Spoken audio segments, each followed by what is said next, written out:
general alarm is the first phase in evacuation procedures and is used to alert passengers and crew of an emergency on board. It consists of 7 or more short blasts followed by one prolonged blast on the ship's whistle and/or alarm bells.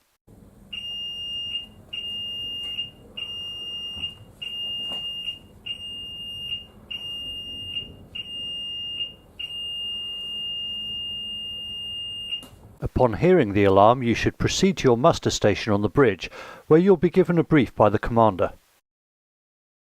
You must gather the following equipment: a life jacket with harness, a crew hat, the search and rescue radar transponders or SARTs, VHF radios with spare batteries, flares, a Category C first aid kit, a torch during the hours of darkness, and, on RedJet 4 only, the winch handle. You may also consider taking the additional medical equipment and defibrillator. Infant life jackets and life jacket extension straps may be found in this locker. This may seem like a lot of equipment, but there are at least 4 crew members to collectively carry it down to the saloon, so don't worry. Proceed to the saloon and conduct a life jacket demonstration.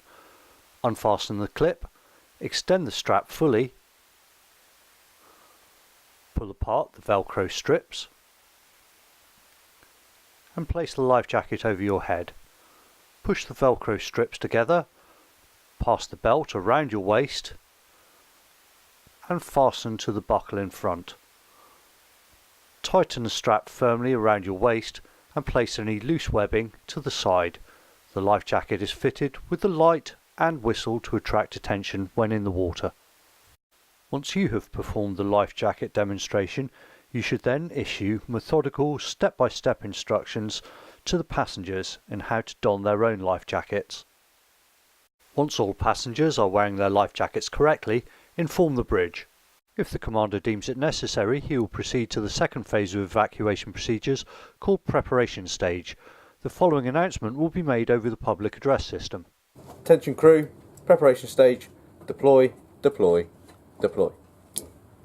Wearing your crew cap and crew life jacket with harness, proceed to the embarkation station. Ensure that the doors are closed behind you to prevent passengers from accessing the embarkation station during the preparation stage. For your own safety, secure your harness to a strong point. Procedures for launching the life rafts differ between vessels, so firstly we'll look at the procedures for RedJet 4. Remove all clips holding the gangway rails in place on both sides.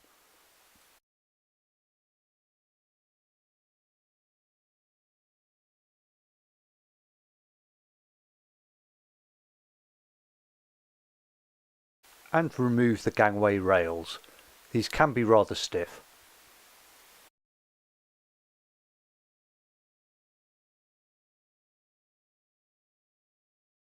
Stow the gangway rails in a luggage rack, or if the area is full, jettison the rails overboard.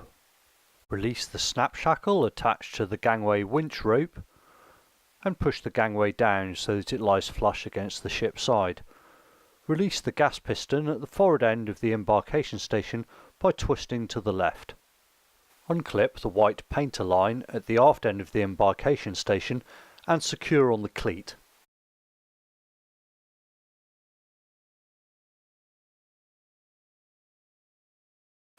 Remove the winch from its stowage on the starboard side of the saloon and place into the slot. Check that the water is clear of obstructions. You are now ready to launch the inner life rafts. There are 3 means of activation for each life raft canister: a pneumatic pump on the bridge, a pneumatic pump behind the locked panel in the saloon, and finally manual release from the bridge deck in the event of failure of the other systems. To release the inner rafts, operate the pneumatic pump labelled forward. Remove the safety pin and pump the handle at least 3 times. The life raft canister should deploy from its stowage on the bridge deck.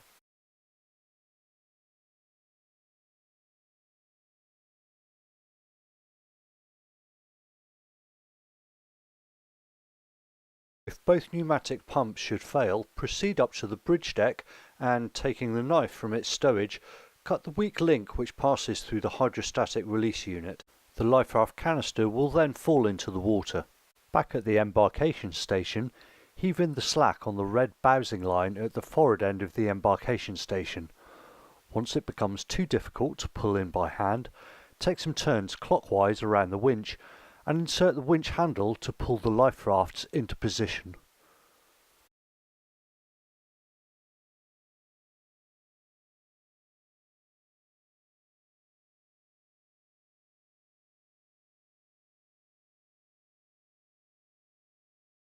As tension comes on the white painter line, the life rafts will inflate if they've not done so already. The forward life raft must be positioned by the emergency escape window at the forward end of the saloon, and the aft life raft must be positioned by the embarkation station. Adjust the white painter line as necessary. When you're happy with the position of the life rafts, secure the lines to the cleats. You're now ready to inflate the slide. Unlock the evacuation slide locker and remove the slide valise. Pull the valise into the embarkation station and, ensuring that it is facing the right way, secure the snap shackles to the lugs in the deck. Unfurl the slide from the valise. Upon pulling on the green firing line, the slide will then inflate.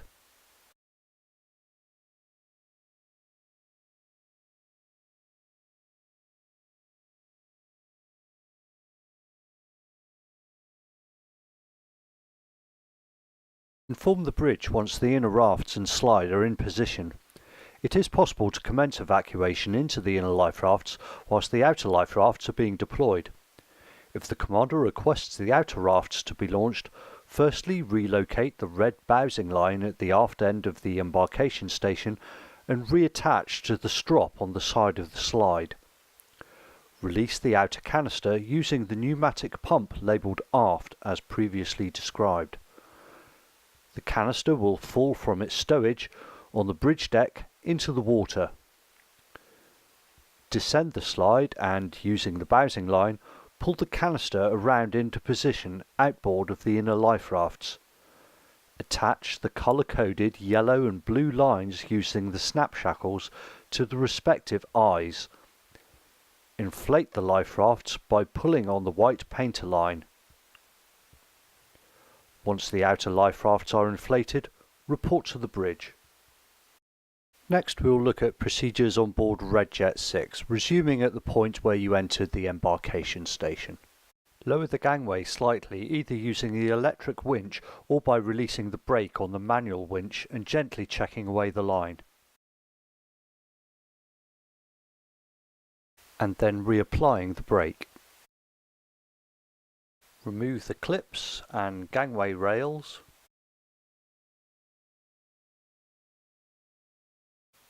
And stow them in the luggage rack. In the event that this area is full, they should be jettisoned overboard. Lower the gangway fully using either the electric winch or the blue gangway winch rope so that the gangway lies flush against the ship's side. Release the gas piston at the aft end of the embarkation station by twisting to the left. Pull lines 1 and 2 free from their cable ties. Check that the water is clear of obstructions. You are now ready to launch the life raft. There are 3 means of activation for the life raft canister: a pneumatic pump behind the locked panel at the embarkation station, a pneumatic pump on the bridge, and finally manual release in the event of failure of the other systems. To operate the pneumatic pump, remove the safety pin and pump the handle at least 3 times. The life raft canister should deploy from its stowage on the bridge deck. If both pneumatic pumps should fail, proceed up to the bridge deck and, taking the knife from its stowage, cut the weak link which passes through the hydrostatic release unit. The life raft canister will then fall into the water. Back at the embarkation station, heave in the slack on line 1 and cleat the line off. Then heave in the slack on line 2. As tension comes on the line, the life raft will inflate. Due to the Venturi system, which draws in fresh air from the atmosphere to inflate the slide, inflation is rapid. Once you're satisfied with the position of the life raft with the black stripe in the centre of the raft lined up with the embarkation station, you should cleat off line 2.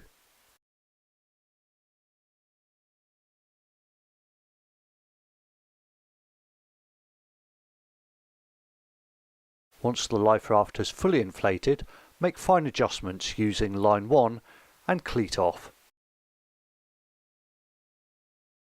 You're now ready to inflate the slide. Remove the slide valise from behind the seats and carry the valise into the embarkation station. Ensure that the deck plate covers have been removed to reveal the securing shackles beneath.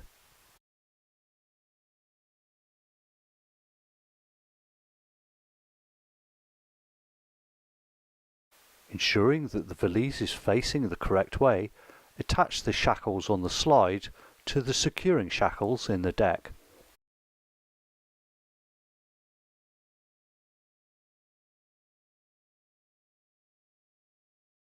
Unfurl the slide from its valise and then to inflate the slide, pull sharply on its red firing line. A crew member must descend into the life raft to secure the bottom of the slide to the life raft by using the bungee cords. They must then close the 2 Venturi valves by turning each valve 1/4 turn and placing the water-resistant caps over the inlets.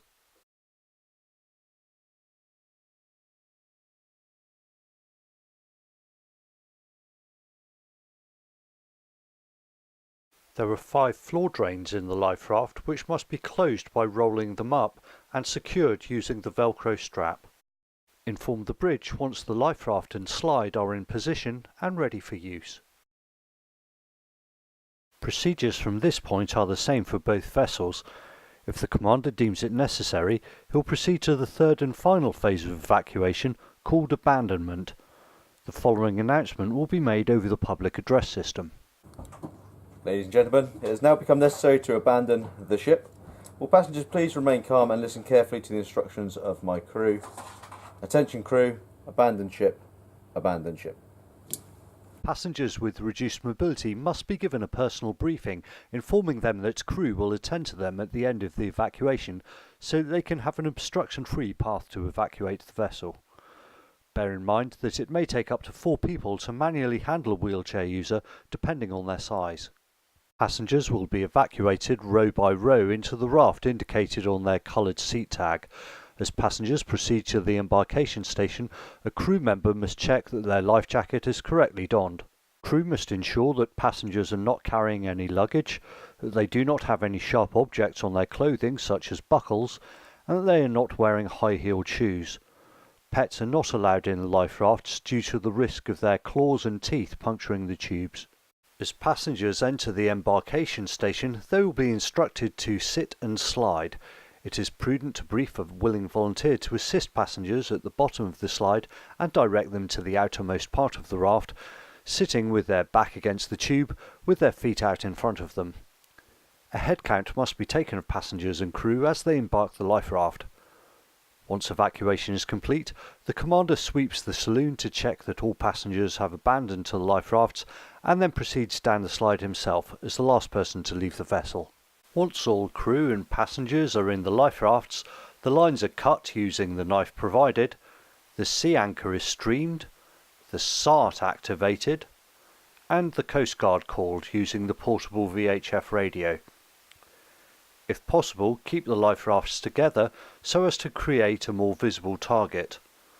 Fire flares to indicate your position to passing vessels. To maintain morale in the life raft, it is important to sing a rousing sea shanty. Way hey and away we go, donkey riding, way hey and away we go, riding on a donkey. Way hey and away we go, donkey riding, way hey and away we go, riding on a donkey. Bloody hell, sorry.